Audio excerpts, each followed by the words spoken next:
ધોરણ 5 ચેપ્ટર 10 10મો અને 100મો ભાગ। હવે આપણે જોયું હતું આગળ એમાં શું હતું તો કે આપણે માપ્યું હતું કે શ્વાસ લીધા પહેલા અને શ્વાસ લીધા પછી એનો તફાવત જોયો તો પછી દિનેશની ઊંચાઈ જોઈ હતી। હવે એના પછી તમને આપ્યું છે મહાવરો વિવિધ દેશનું ચલણી નાણું। અહીંયા તમને જુદા જુદા દેશના ચલણી નાણું આપ્યું છે કે ક્યાં કયું ચલણ વપરાય છે। જેમાં આપણે ભારતની અંદર શું વપરાય છે રૂપિયા, એમ અલગ અલગ દેશમાં શું વપરાય છે અલગ અલગ ચલણ વપરાય છે।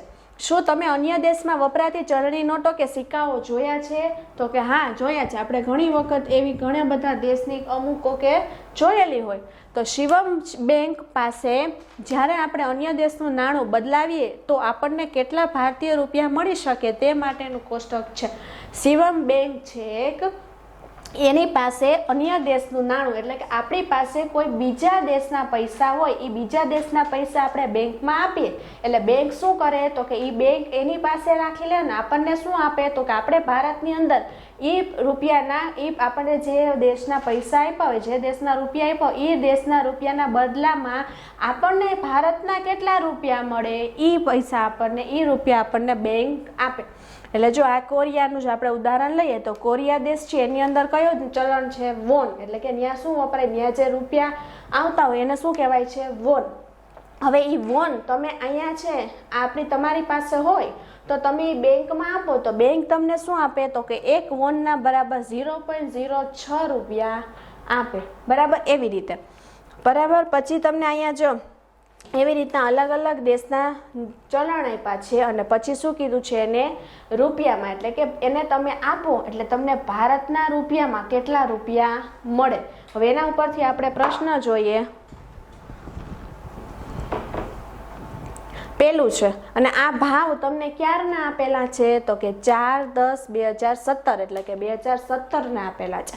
પેલું કયા દેશનું ચલણી નાણું ભારતીય રૂપિયામાં સૌથી વધારે કિંમત છે એટલે શું તો કે આની અંદર તમારે જોવાનું કોષ્ટકની અંદર કે કોષ્ટકમાં તમને શું આપ્યું છે કે આ દેશ છે એના આપો તમે ચલણ તો એના બરાબર કેટલા ભારતીય રૂપિયા મળે છે તો સૌથી વધારે કયા દેશનું ચલણ તમે આપો તો ભારતીય રૂપિયા વધારે મળે છે તો તમે જોઈ શકો છો અહીંયા તો સૌથી વધારે શું છે 86.63 રૂપિયા એ તમે આપો શું તો કે પાઉન્ડ અને એ કયા દેશનું છે ઇંગ્લેન્ડનું તો પહેલામાં શું આવશે ઇંગ્લેન્ડ બરાબર।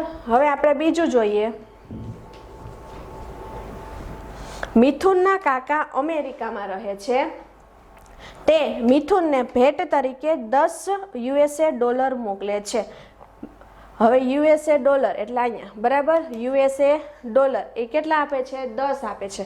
હવે મિથુન શાળામાં પ્રવાસ માટે 350 રૂપિયા વાપરે છે તો તેની પાસે કેટલા રૂપિયા વધશે પહેલા આપણે જોવું જોશે કે એની પાસે કુલ કેટલા રૂપિયા છે તો કુલ કેટલા મોકલે છે મિથુનના કાકા 10 અને યુએસએ ડોલર એ એક યુએસએ ડોલર આપો બરાબર તમે એટલે તમને કેટલા મળે $1 બદલામાં 65.29 પણ તમને અહીંયા કેટલા મોકલે છે મિથુનના કાકા તો કે 10 તો આપણે અહીંયા લખીએ રૂપિયા બરાબર શું આવશે 10 ગુણ્યા અને કેટલા છે 65.29 બરાબર। હવે આ પોઈન્ટ તમે કાઢી નાખો તો શું થશે તો કે આ પોઈન્ટ કાઢી નાખો તો 10 ગુણ્યા 6529 છેદમાં શું આવશે 100 શું કામ એને 2 ગણીને પોઈન્ટ છે એટલે તો આ એક 0 ગયા હવે એક 0 છે તો 1 ગણીને પોઈન્ટ તો શું આવશે 652.9 એ શું આવ્યા તો કે રૂપિયા। હવે આટલા રૂપિયા કોની પાસે છે તો કે મિથુન પાસે। હવે એમાંથી શું કરે છે શાળામાં પ્રવાસે જાય છે એટલે 350 રૂપિયા શું કરે છે એ તો કે વાપરે છે તો કુલ એની પાસે કેટલા રૂપિયા હતા 652.9 એમાંથી 350 વાપરે છે એટલે એના પછી પોઈન્ટ તો 9 માંથી 0 જાય તો 9 2 માંથી 0 જાય તો 2 5 માંથી 5 જાય તો 5 અને 6 માંથી 3 જાય તો 3 પોઈન્ટની નીચે પોઈન્ટ તો 302.9 રૂપિયા તો તેની પાસે કેટલા રૂપિયા વધશે કુલ એની પાસે 652.9 રૂપિયા હતા એમાંથી એને 350 રૂપિયા વાપરી નાખ્યા તો હવે એની પાસે કેટલા રૂપિયા વધ્યા તો કે 302.9 રૂપિયા બાકી વધશે। પછી ત્રીજું જોઈએ એમાં કીધું છે માજિદના પિતાજી સાઉદી અરેબિયા એટલે કે યુએઈમાં કામ કરે છે, તો તેને પગાર માટે 1000 સાઉદી દિરહામ મળે છે. અને પછી અરુણના પિતાજી શ્રીલંકામાં કામ કરે છે, એને પગાર પેટે 2000 શ્રીલંકન રૂપિયા મેળવે છે, તો પગાર પેટે ભારતીય ચલણ મુજબ કોને વધારે પૈસા મળશે? તો આપણે પહેલા કોષ્ટકની અંદર જોવું પડશે શું કે સાઉદી અરેબિયામાં સાઉદી દિરહામના કેટલા રૂપિયા આપણને મળશે અને શ્રીલંકનના આપણને કેટલા રૂપિયા મળશે. તો પેલા દિરહામ છે, દિરહામના આપણે દઈએ તો કેટલા રૂપિયા મળે છે? 17.79. ઈ શેના મળે છે? દિરહામના. અને શ્રીલંકન બરાબર, તો શ્રીલંકાના કેટલા મળે છે? 0.43. હવે આપણે શું કરશું તો કે એની અંદર જઈ અને આપણે જોઈએ પહેલા કે પહેલા જ કીધું છે માજિદના પિતાજી સાઉદી અરેબિયામાં કામ કરે છે, તેને પગાર પેટે 1000 સાઉદી દિરહામ મળે છે. હવે એક સાઉદી દિરહામ તમે આપો અહીંયા બેંકની અંદર, તો એના બદલામાં તમને કેટલા રૂપિયા આપે છે? તો કે 17.79 રૂપિયા. તો આપણે 1000 ગુણ્યા શું કરી નાખીએ? પહેલા કોનો પગાર છે? માજિદના પિતાજીનો પગાર બરાબર શું થશે? કુલ એની પાસે 1000 સાઉદી દિરહામ આપે છે, એટલે એના બદલામાં તમને કેટલા રૂપિયા મળે છે? 17.79 રૂપિયા. હવે આને શું કરવાનું? પોઈન્ટ કાઢી નાખીએ તો 1000 ગુણ્યા 1779 છેદમાં શું આવશે? 100. તો 20 ગયા, તો 1779 એમ ને આ એક 10 છે એને ગુણ્યા 10 એટલે પાછા શું આવી ગયો? 0. તો એનો પગાર કેટલો થશે? તો કે 17,790 રૂપિયા કોનો પગાર થશે? માજિદના પિતાજીનો પગાર. હવે એવી જ રીતના આપણે કોને ગોતશું તો કે અરુણના પિતાજી શ્રીલંકામાં કામ કરે છે, એને પગાર પેટે 2000 શ્રીલંકન રૂપિયા આપે છે, તો પગાર પેટે ભારતીય ચલણમાં કોને વધારે પૈસા મળે? હવે પહેલા આપણે આને શ્રીલંકામાં છે, શ્રીલંકાનું 1 શ્રીલંકન રૂપિયા આપણે ભારતમાં આપે તો બદલામાં કેટલા મળે છે? 0.43. તો આ કોનો છે તો કે અરુણના પિતાજીની નો પગાર.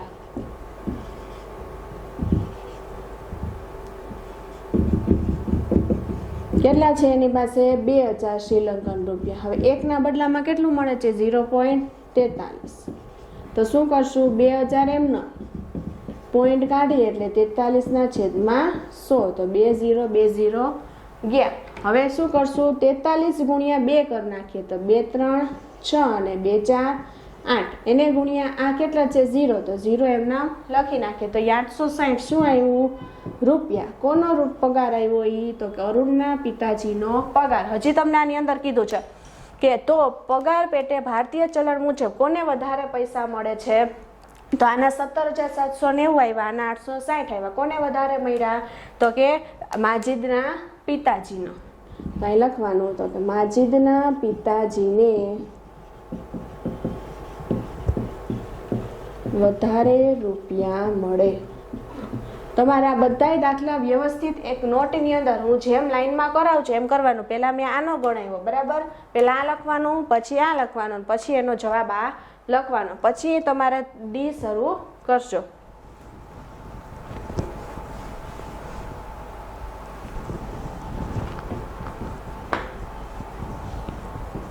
હવે ડીમાં શું કીધું છે? લીનાના કાકી લીના માટે ચીનથી એક ભેટ લાવે છે, તો તેની કિંમત 30 યુઆન છે, તો તેની ભારતીય ચલણ મુજબ કેટલી કિંમત થશે? તો પહેલા આપણે જોવું પડશે ચીનના આ યુઆન છે એ શું છે? ચીનનું ચલણ છે.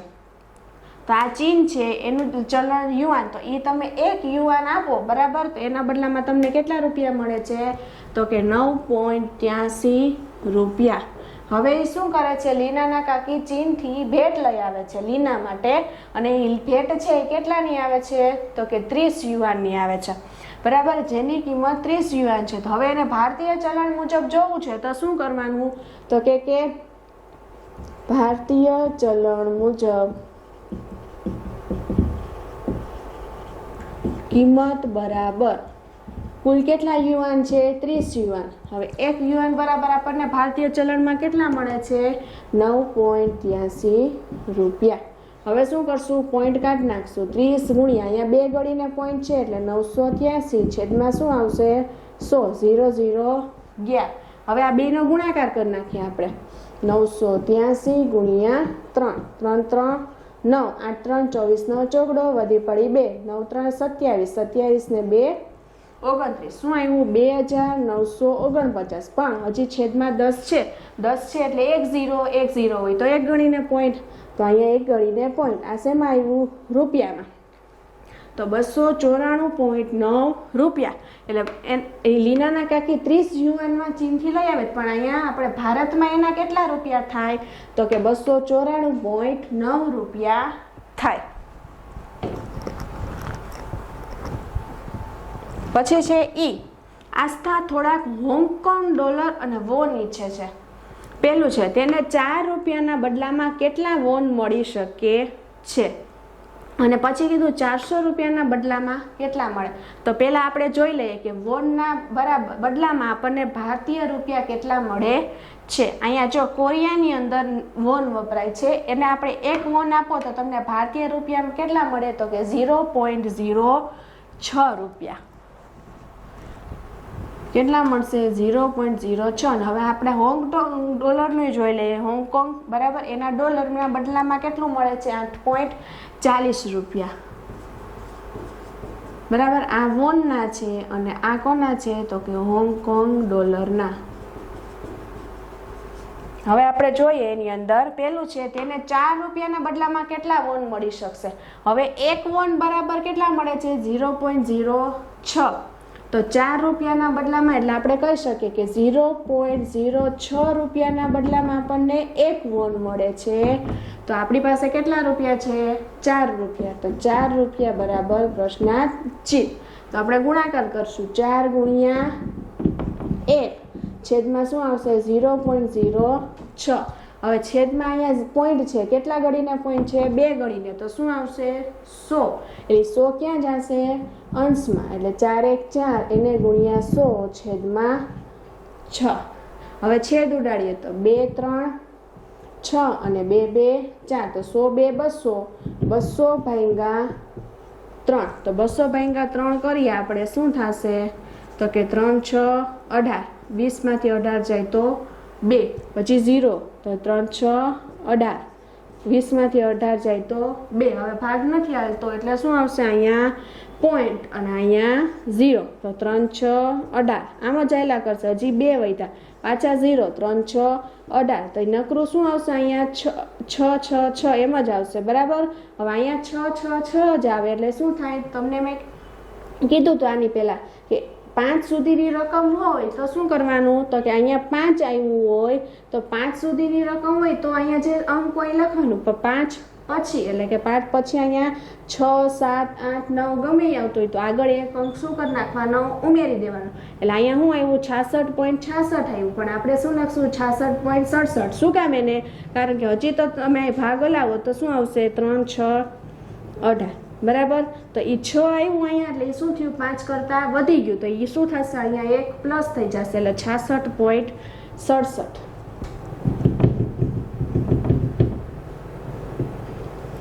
66.67 શું મળશે? વોન. તો તેને 4 રૂપિયાના બદલામાં કેટલા વોન મળ્યા? તો કે 66.67 વોન. હવે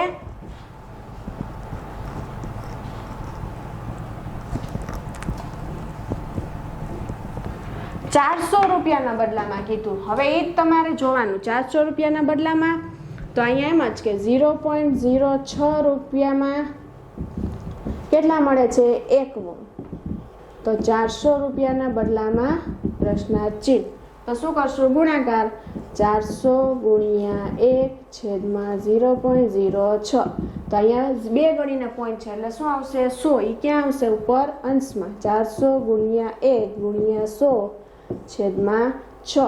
તો આની જેમ જ આપણે બેનો ગુણાકાર કરી નાખીએ. અહીંયા 400 અને ગુણ્યા 100 એટલે કેટલા થશે? 400 ગુણ્યા 100 એટલે તો કે 4 1 4. અહીં કેટલા 0 છે? 2. અહીંયા 2 એટલે 4 1 2 3 4 છેદમાં 6. આપણે સીધો શું કરી નાખશું? ભાગાકાર. કે 40,000 ભાગ્યા 6. તો 6 36. 6 7 42 થઈ જાય એટલે 6 36. 40 માંથી 6 જાય એટલે 40 માંથી 36 જાય એટલે 4 ઉપરથી ઉતાર્યો 0 છાયે છાયે 36. હજી 4 વધ્યા, ઉપરથી ઉતાર્યો 0. છાયે છાયે 36. હજી 4 વધ્યા, ઉપરથી ઉતાર્યો 0. છાયે છાયે 36. હજી 4 વધ્યા, હવે શું આવશે? પોઈન્ટ અને ઉપરથી ઉતાર્યો 0. છાયે છાયે 36. 4 વધ્યા 0. છાયે છાયે 36. તો આમાં શું થશે? પાછળ 6 6 6 એમાં આવ્યા જ કરશે, એટલે શું આવશે? 6666 પોઈન્ટ. આપણે અહીંયા શું લખશું? 66 ને શું 67. શું કામ એને? કારણ કે અહીંયા પાછળ 6 6 6 આવ્યા કરે, તો અહીંયા 5 થી વધી ગઈ, 5 થી સંખ્યા વધી ગઈ, એટલે આગળ શું કરશું? 1 પ્લસ, એટલે જવાબ આવ્યો 6666.67. એ શું આવ્યું? તો કે વોન.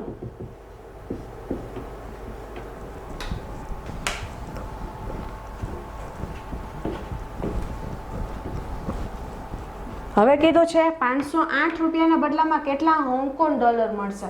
હવે એક હોંગકોંગ ડોલર બરાબર કેટલા મળે છે આપણને? 8.40. તો આપણી પાસે કેટલા રૂપિયા છે? 508. તો આપણે અહીં લખીએ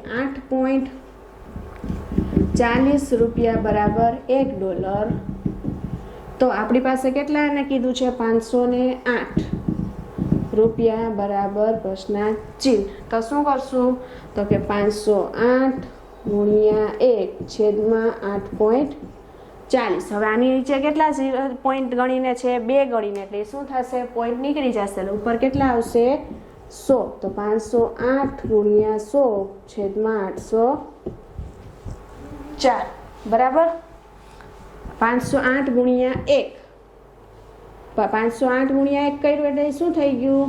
તો કે 508, અને આ પોઈન્ટ કાઢ્યા એટલે શું થઈ ગયું? એનો 100 ઉપર આવ્યા બરાબર. એટલે અહીંયા છેદમાં 840. હવે છેદ ઉડાડીએ, 2 ના ભાગ કરી. અહીંયા છેદ ઉડાડીએ તો શું આવશે? તો કે 2 2 4, 1 વધ્યું, 2 5 10 અને 2 4 8. અહીંયા 2 વડે છેદ ઉડાડીએ તો 2 4 8, 2 2 4 અને 0. હજી છેદ ઉડશે, અહીંયા પછી આપણે 1 1 0 કાઢી નાખીએ.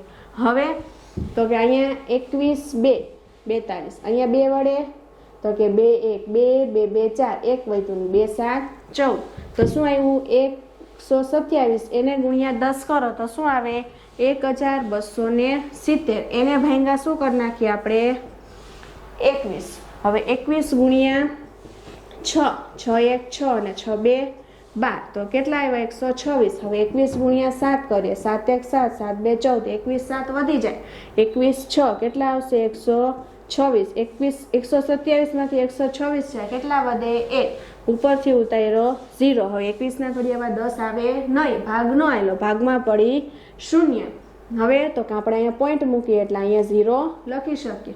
તો 21 ગુણ્યા 4, 4 1 4 ને 4 2 8. હવે 21 ગુણ્યા 5 કરીએ તો 5 1 5, 5 2 10, 21 5 શું થાય? વધી જશે, એટલે 21 4 84. તો 100 માંથી 84 જશે, કેટલા વધશે?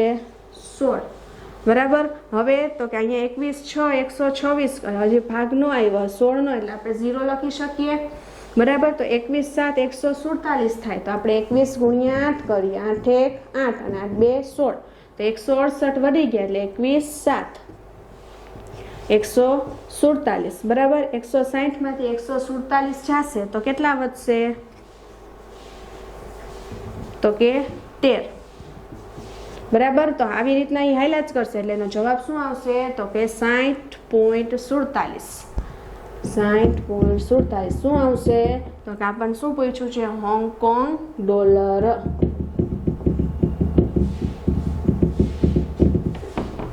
બરાબર. હવે આપણે જોશું એના પછીનું બીજું.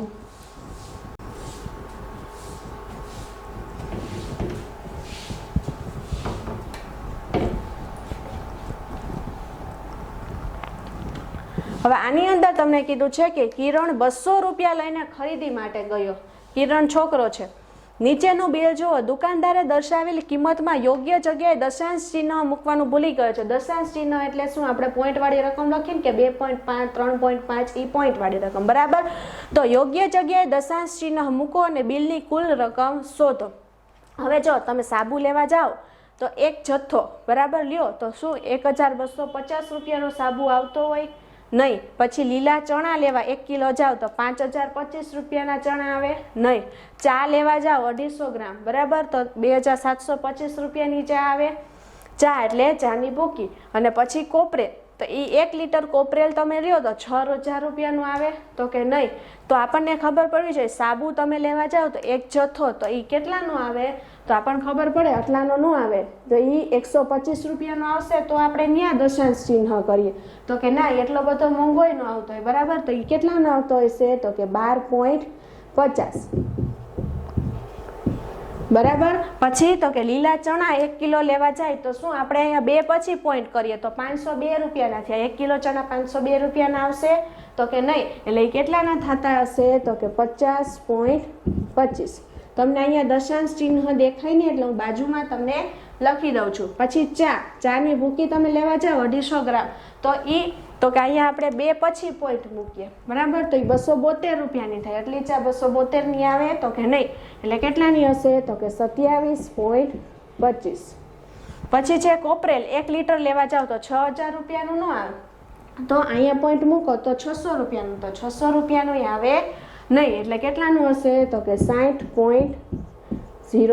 હવે આનો શું કીધું છે તમને, સરવાળો કરવાનો કીધો છે. તો સરવાળો કરીએ, કેટલા થશે, 5 ને 5 10, 10 ની 0 વધી પડી 1, 5 ને 1 6, 6 ને 2 8, 8 ને 2 10, 10 ની 0 વધી પડી 1, 7 ને 2 9, 9 ને 1 10, 10 ની 0 વધી પડી 1, 5 ને 1 6, 6 ને 1 7, 7 ને 2 9 અને 9 ને 6 15.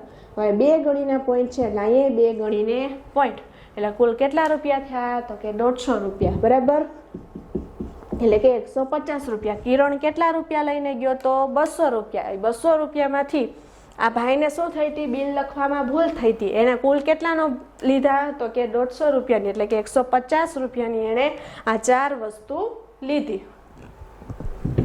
પછી છે કયું શહેર ઠંડુ છે. હવે આ છોકરો એમ કહે છે કે હું હિમાચલ પ્રદેશમાં રહું છું, ત્યાં શિયાળામાં તાપમાન 2°C થઈ જાય છે. કેટલીક વાર પાણીની પાઇપોમાં બરફ જામી જાય છે. હિમાચલ પ્રદેશ છે એટલે કે એ ઠંડુ છે, ત્યાં 2°C, એટલે કે 2°C એટલે શું, ભલે અહીંયા તમને માપ ઓછું લાગે, બરાબર, પણ જેમ માપ ઓછું, બરાબર, એટલે કે આ 2°C છું, એટલે સાવ ઓછું થયું, એટલે ત્યાં ઠંડી કેવી હોય, વધારે હોય. એટલે એને કીધું કે કેટલીક વખત શું થાય, પાણીની પાઇપ, આપણે પાણીનો નળ ચાલુ કરીએ તો શું થાય, તરત પાણી આવી જાય, પણ ત્યાં એટલી ઠંડી હોય છે કે ક્યારેક પાણીની પાઇપમાં શું થઈ જાય છે, બરફ જામી જાય છે. અને આ શું કહે છે કે હું તો રાજસ્થાનમાં રહું છું, જ્યાં 48°C સુધી તાપમાન પહોંચી જાય છે. 48° એટલે શું, ખૂબ જ ગરમી હોય ત્યાં વધારે, બરાબર. જેમ આમ તાપમાન વધે એમ શું થાય, ગરમી વધે, અને જેમ તાપમાન ઘટતું જાય એમ શું થાય, ત્યાં ઠંડી. એટલે અહીંયા શું છે, 2°C, એટલે અહીંયા ઠંડી છે. અહીંયા 48°C, એટલે આ શું કહે છે કે અમે તો રાજસ્થાનમાં રહીએ છીએ, 48°C છે, એટલે અમારે અહીંયા ખૂબ જ ગરમી હોય છે. પાણી લાવવા માટે ઘણા કિલોમીટર ચાલવું પડે છે. હવે આને શું પ્રોબ્લેમ હતો, પાણીની પાઇપમાં બરફ જામી જાય છે. આને અહીંયા પાણી મળતું નથી, એટલે એને ઘણું બધું ચાલીને આવી રીતના પાણી ભરવું પડે છે. તો અહીંયા તમને પૂછ્યું છે કયું શહેર ઠંડુ છે, તો હવે અહીંયા તો ગરમી થાય છે, અહીંયા ઠંડી પડે છે. કયું ઠંડુ છે, તો કે હિમાચલ પ્રદેશ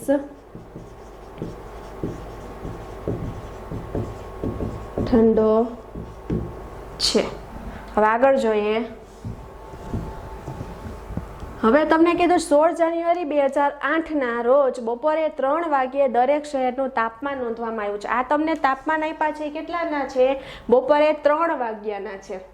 હવે પેલું કીધું બપોરે 3 વાગ્યે કયા સ્થળનું તાપમાન સૌથી વધુ હતું, અને તે જ સમયે કયું સ્થળ સૌથી વધુ ઠંડુ હતું. મેં હમણાં જ કીધું, જેમ તાપમાન નીચું એમ શું થાય, તો કે એ શહેર ઠંડુ હશે, ને જેમ તાપમાન વધારે ત્યાં ગરમી વધારે.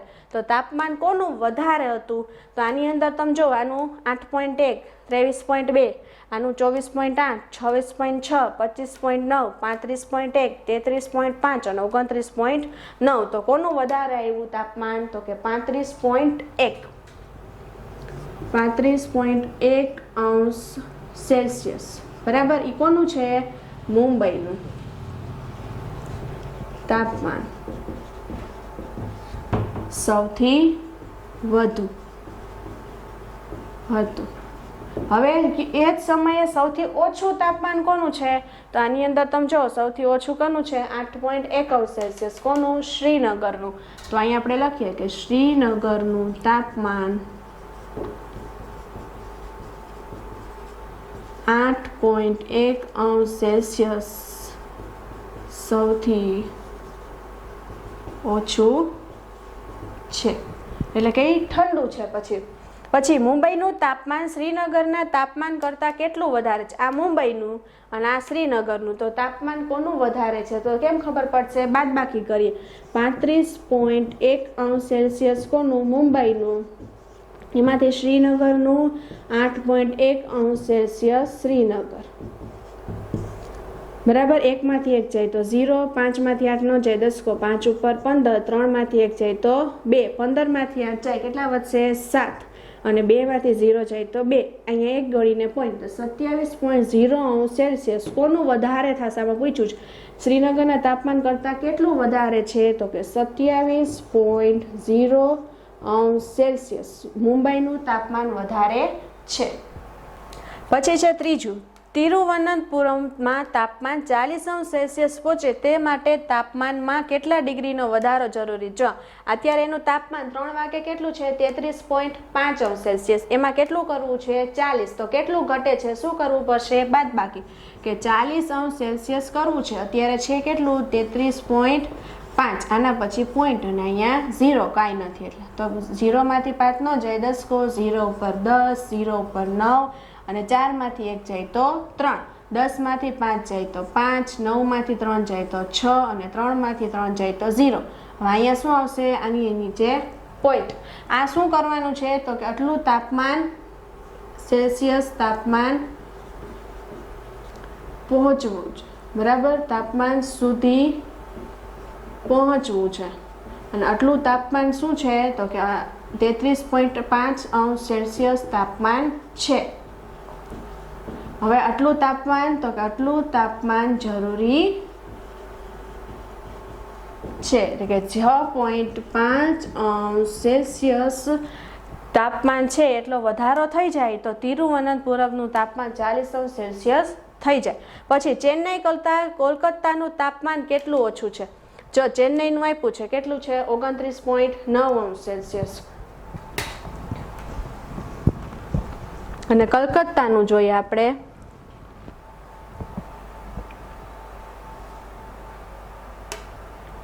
કલકત્તાનું કેટલું છે? 26.6°C. તો આપણને પૂછ્યું છે કે ચેન્નઈ કરતાં કોલકાતાનું તાપમાન કેટલું ઓછું? તો ચેન્નઈનું પહેલાં જોઈએ. 29.9°C ચેન્નઈનું, -26.6°C કલકત્તાનું.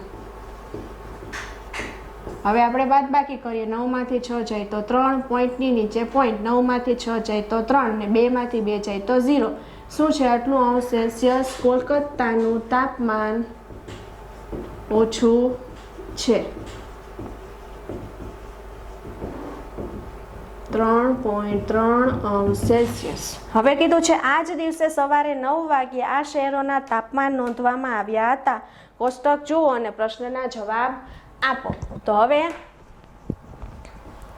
આપણે આ બપોરે 3 વાગ્યાના હતા. હવે આપણે આની જરૂર નથી. હવે આપણે કેના આધારે જવાબ દેવાના છે? આ કોષ્ટકને આધારે. ઈ ક્યારના હતા? તો કે ઈ નકશાની અંદર બતાવ્યા હતા એ બપોરે 3 વાગ્યાના હતા. આ સવારે 3 વાગ્યાના છે. પેલું કીધું સવારે 3 વાગ્યે કયા સ્થળનું તાપમાન સૌથી ઓછું હતું? હવે આમાં જો સૌથી ઓછું કોનું તાપમાન હતું? તો કે અહીંયા શ્રીનગરનું. કેટલું છે? 1.3. તો અહીંયા જવાબમાં શું આવશે? શ્રીનગર. સવારે 3 વાગ્યે શ્રીનગરનું તાપમાન સૌથી ઓછું હતું. કલ્પના કરો કે તમે ત્યાં છો અને તમે કેવું અનુભવતા હશો એ વર્ણન કરો. હવે તમે શ્રીનગરની અંદર છો તો કે ત્યાં અમે ખૂબ જ ઠંડી અનુભવતા હશું અને શું કરતા હશું? તો કે આપણને બહાર નીકળવાનું મન ન થાય. ઘરની અંદર શું થાય? તો કે આપણે બસ એમને બેઠા રહીએ, કાંઈ હલનચલન કરવાનું પણ મન થાય નહીં. પછી કીધું છે બી, સવારે 3 વાગ્યે તથા બપોરે 3 વાગ્યે માપેલ તાપમાન વચ્ચેનો તફાવત કેટલો હતો ચેન્નઈની અંદર? હવે જો આ સવારે 3 વાગ્યે 21.1 અને અહીંયા ચેન્નઈનું આપ્યું છે બપોરે 3 વાગ્યે 29.9. તો બેનો તફાવત ગોતવાનો છે. તો આપણે જોઈએ 29.9 ઈ ચેન્નઈનું તાપમાન કેટલા વાગે? તો કે બપોરે 3 વાગે. હવે એ જ તાપમાન સવારે કેટલા વાગે છે? તો કે 21.1 અંશ સેલ્સિયસ ચેન્નઈનું તાપમાન સવારે 3 વાગે. હવે શું કરશું? બેની બાદબાકી. 9 માંથી 1 જાય તો 8, પોઈન્ટની નીચે પોઈન્ટ. 9 માંથી 1 જાય તો 8 અને 2 માંથી 2 જાય તો 0. 8.8 અંશ સેલ્સિયસ શું આવ્યો? તફાવત. એટલે કે ચેન્નઈમાં સવારે 3 વાગ્યે બપોરે 3 વાગ્યે માપેલ તાપમાન વચ્ચેનો તફાવત ચેન્નઈમાં કેટલો આવ્યો? 8.8 અંશ સેલ્સિયસ તફાવત છે. હવે એ જ તમારે જોવાનું છે ભોપાલની અંદર. તો ભોપાલમાં બપોરે કેટલા છે? તો કે 25.9 અંશ સેલ્સિયસ ભોપાલમાં બપોરે 3 વાગ્યે માઇનસ. હવે સવારમાં કેટલું છે ભોપાલનું? 9.8 અંશ સેલ્સિયસ. પોઈન્ટની નીચે પોઈન્ટ આવે એ જ રીતે રકમ લખવાની અને જ્યાં કાંઈ ન હોય ત્યાં 0. એ ક્યારે આવ્યું? તો કે ભોપાલમાં સવારે 3 વાગ્યે. હવે બાદબાકી. 9 માંથી 8 જાય તો 1, પોઈન્ટની નીચે પોઈન્ટ. 5 માંથી 9 ન જાય 10 કો 5 ઉપર 15 અને 2 ઉપર 1. 15 માંથી 9 જાય એટલે 6 અને 1 માંથી 0 જાય તો 1. 16.1 અંશ સેલ્સિયસ શું આવ્યો? તફાવત. તો અહીં આપણે લખીએ ભોપાલમાં કેટલો છે? તો કે 16.1 અંશ સેલ્સિયસ તફાવત છે. બરાબર. તો આપણું આ સ્વાધ્યાય ચેપ્ટર 10 10મો અને 100મો ભાગ પૂરો.